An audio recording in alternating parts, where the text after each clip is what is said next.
Yeah, that's why like I saw that not having is not nice, you know. I'm meaning that my life is actually over. Thinking that he doesn't have a purpose anymore, he doesn't have anyone to live for.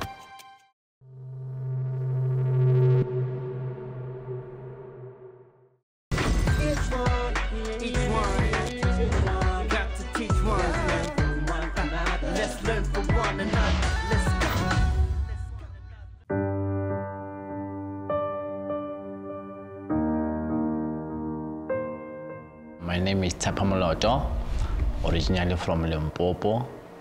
I'm 29 now. I can say so. I go le bomma or papa. You know, go to go to different villages. Next to papa, my next bomma. So, never do tropo. She only came to visit now and then. So I only had flashes as a child of my mother. When I was staying with family, I was doing for a longer time. You know, and I went to somewhere else. Most of the time, yeah, I was not actually a helper because most of the time I was just working. I couldn't have even time to play with other kids or anything like that. Obviously, Asimo, like basically, you are just a visitor. You know, they're doing a favor for staying there, and which I was grateful for, you know. You know, that's why I felt worrying. Actually, like, you don't belong here as well because when the treatment for him was different. Like bed and everything, you know. They gave him care. Like, this is actually how a parent should care for one another. I remember this other day, it was raining and it was cold. I never like slept on bedding. Even though bedding no free because you know what, can I just for tonight? I'm bedding so that it's got people and can know warm for today, you know. Yeah, that's why like I saw that not having is not nice, you know. She just said, you should just be grateful that she just said, you just need to be grateful that you know, and the only place you deserve to sleep is under the bed, not on the bed.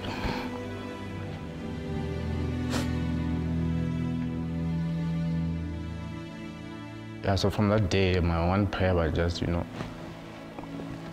for one day for me to be able to stay with my mother.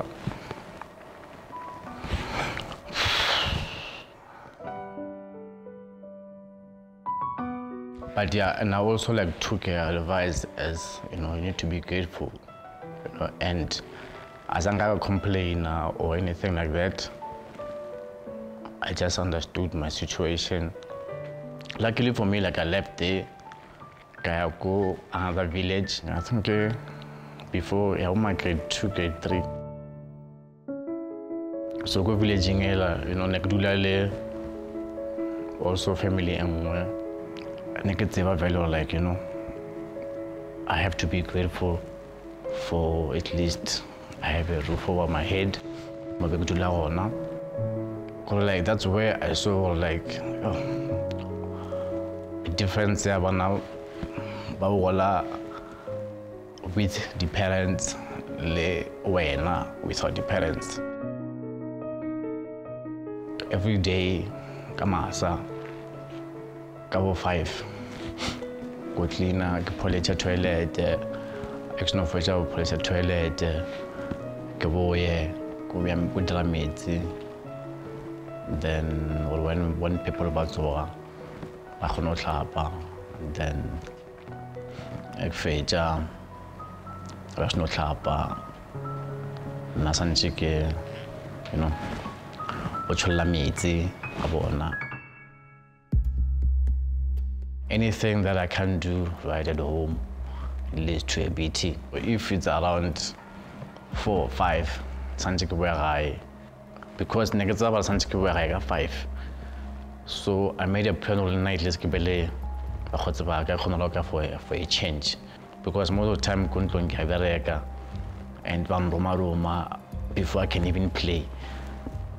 You guys itla mo ntlong, tla kwela mo pela gate.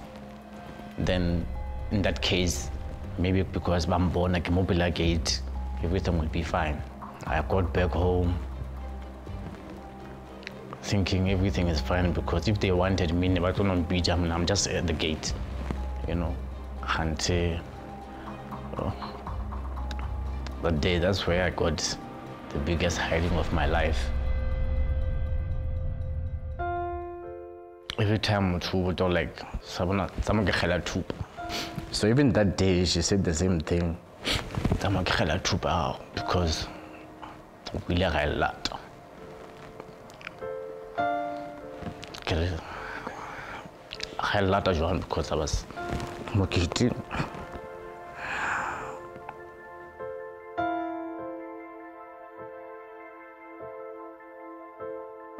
She took it.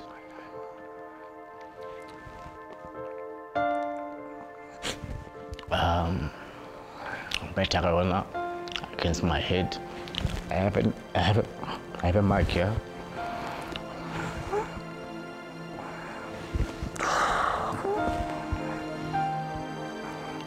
So from that day forward, playing and everything, I didn't anymore, because even if you come home early, there's always something wrong with it.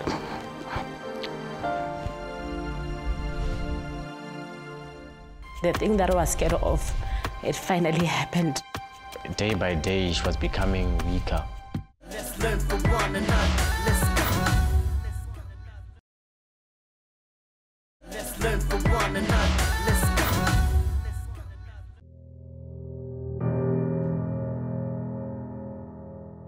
I had to go visit Mama for the school holiday. That's where I got to see Mama nice little to recognize her, I'm tracking Mama, her face and everything. I got to ask her that time, why can't I stay with you, and why all my life, was the hero. I've been in so many houses. Just about to the treatment, and to her she was just like Scamboja. How they treat you, because it would break and stuff. High school. So that day, Chabile was stadium, so that Kimesa transport, Kabuaka 5. She sit me down, I'm sure why Chabile, why can't you explain it, where I'm going is not nice. So she told me, you know what, I just have to hold on another year or 2. Then she promised, in a year, she'll come and take me. I remember that day I was very happy, because at least I look at hope, at least I'll finally one day tell Mama, I moved to Polokwane in grade 4, Christian school, the private school, so Nagile boarding, 2-minute boarding, go primary, and it was very different for me. And Karochi as a tough kid, so I was very strong because of what I went through. I knew what I didn't have, You know, so everything that happened from grade 4, I saw how my mother treated me, which is like normally, and I was very happy. So I met my friend Molapo, named Doug now, go grade 4 primary. We were kids, yeah, go primary until now. We would spend a whole lot of time together, especially at the weekend. But you could see that he was the man of the house. Even when we were together, his mom relied on him a lot. We would cut a whole lot of activities short so that he could attend to the house. At the time where he started getting really close to his mom, he opened up to me on how he grew up. And when he finally got into his mom's hands, they formed a huge bond. Even then, I didn't know my father, you know, but I never had a problem or questions with my father because my mother was basically everything, you know. Also, I didn't know my sister. I only got to meet my sister when I was in matric. Which is my brother. I actually sat my dad down to say, okay, who's Tshepo? Why are we not staying together? That's when they told us that their parents and the father's family, they were not gelling together, and it had to come to the point where they separate and one had to choose. So I stayed with my dad and he stayed with my mom. There is no choice. So the choice was done for us by the parents because of the fighting that was going on. But going forward from varsity, after varsity, that's where we started building a relationship. And the first time I saw him, like,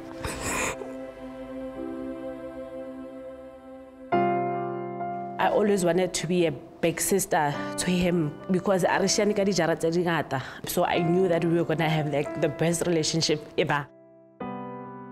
It was very tough to hear him like he went through that, knowing I've never had to struggle for me to be able to eat, for me to be able to find a shelter under my roof and all that. But it was very sad to say, if the choices that were not anybody else, through that.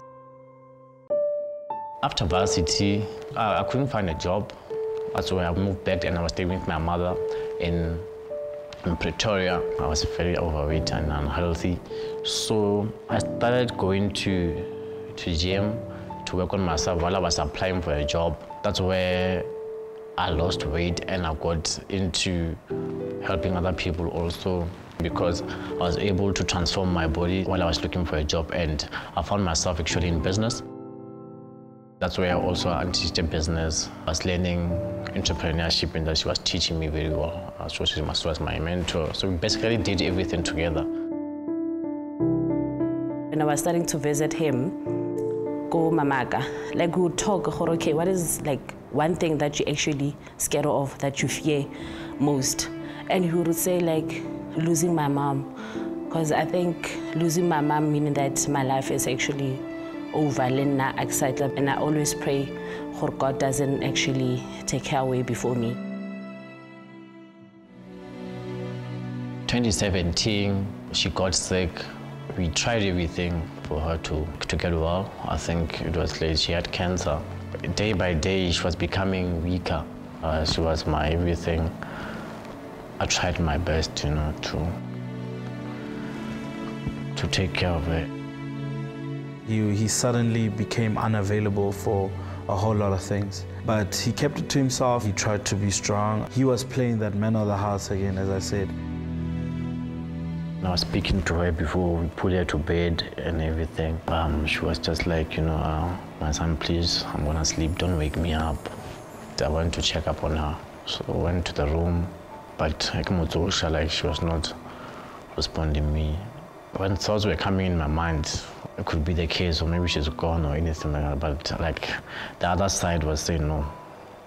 You know, maybe she's in deep sleep because she was very highly medicated.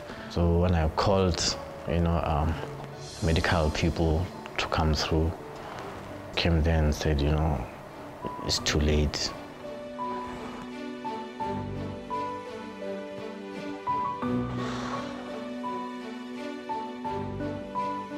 At 3 a.m. I woke up and I saw his missed call. Then I called him. He could not actually tell me what was going on. I just figured it out myself to say, my mom was gone because the way nalaka thing, nalaka putuku.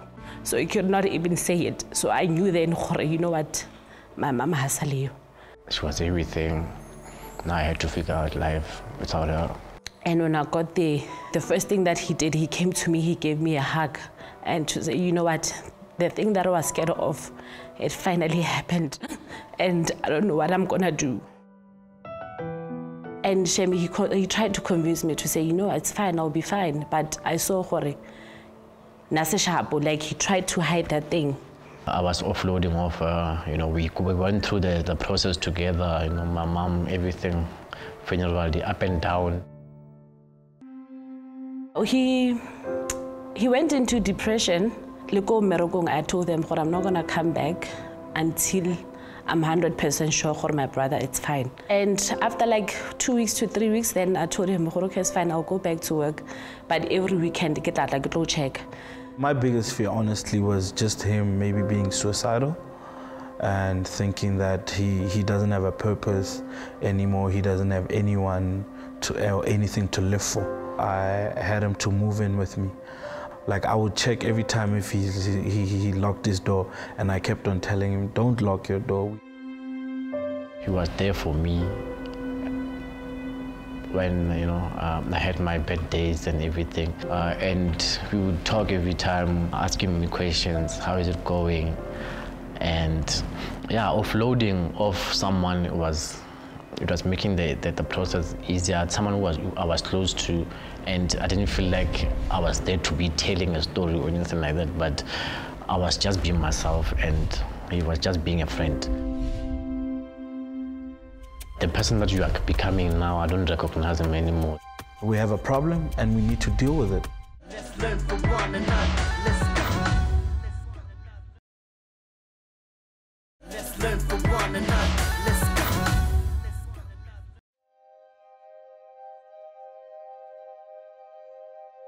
After the passing of his mother, Tshepo again put on weight. So that's what I would call the second wave. He's an emotional eater, so you don't have to ask him if he's okay or not. You will see by the way he's eating to say, okay, today he's okay. And when it's bad, you will also see, okay, today is the worst day ever. He spent a lot of time indoors. It's first time Tshepo is energetic.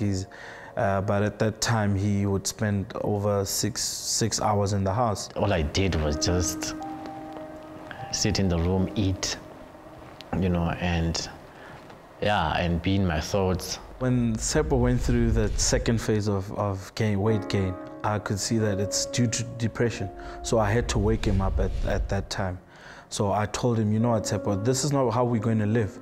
This is not what we're going to do. We're not going to sit here, spend 6 hours doing nothing and eating. We have a problem and we need to deal with it. You was like, to me, I understand what you're going through, brother, but I don't even know how you feel, because basically you don't have anyone, you're just alone here. The person that you are becoming now, I don't recognize him anymore. Like, you don't do the things you used to do anymore. I was like a tlokomela. And so he was like, to me, just try. Do something, let's go to gym, or maybe try to, you know, get out of this mode that you're in. So I think that's the moment where we both, and he then realized that, you know what, I need to now pull up my socks and work on myself and maybe snap into reality. It's happening, it's my life now from now on, and this is how I'm gonna live.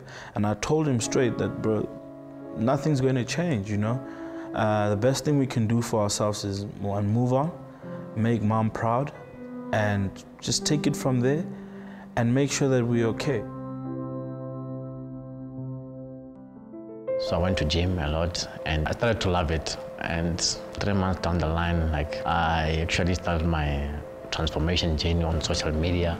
Started posting my results and just basically working on myself, you know. I got a lot of engagement on social media, so I was helping a lot of people. So when I was helping a lot of people, actually was helping me, because now I started focusing on my problems.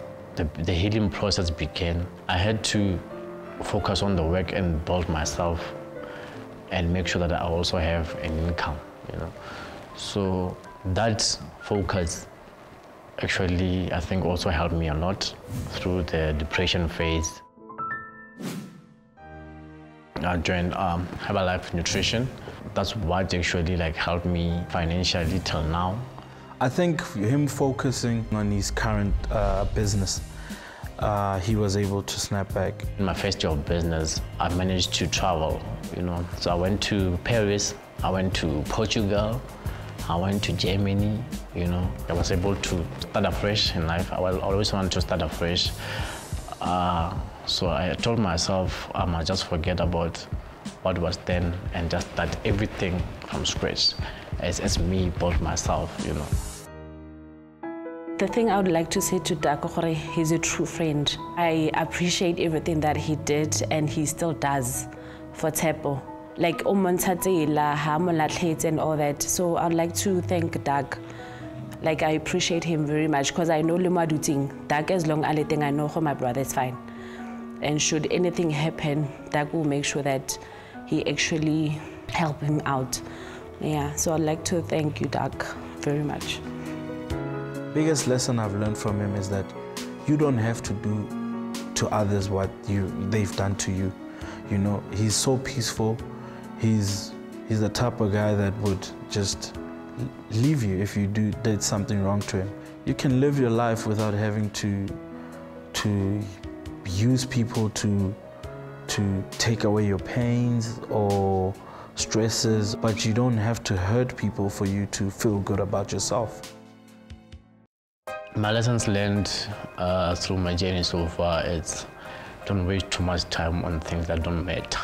Yeah, just make sure that you become the best version of yourself, you know, and don't let pain make you a bad person. Don't let pain turn you into a drug addict or anything like that. So use your pain to change other people's lives, or use your pain to become a different person. Whatever decision that they make, our parents, they must not be selfish, because at the end it affects us more than it affects them. So they need to let us choose for ourselves, whether they're having a battle or not, but they should not include the kids, because we are the one that ends up being broken, you know, thinking that we or we less fortunate, or why but whatever battles that they're fighting, they need to fight them themselves and not include us.